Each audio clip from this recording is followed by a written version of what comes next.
Alright guys, today I'm going to show you how to use the summon in your Tesla app.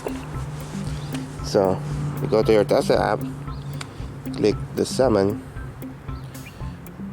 make sure your internet is on, and it will see where you are.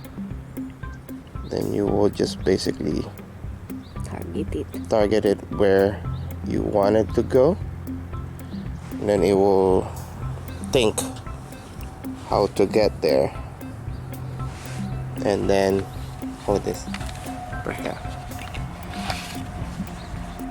See, after you target yourself over there, there's a blue line. That's where the car thinks he can go, and then you just hold the target, and then that's your car.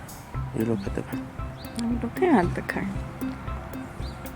Just goes there, and then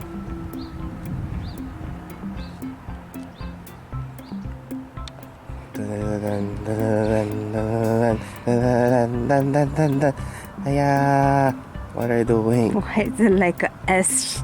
It will sense it. No?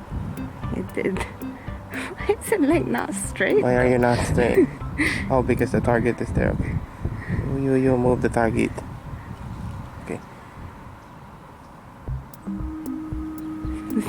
Back a little bit. He's back a little bit because he sensed that thing. Then he moved. And there you go. Koda? Koda. Summon. But the limitation is you're supposed to be like what? How do you stop recording? 10, not 10 feet. 100 feet? 40, I think. 40. Maximum is 40. Alrighty, that's it.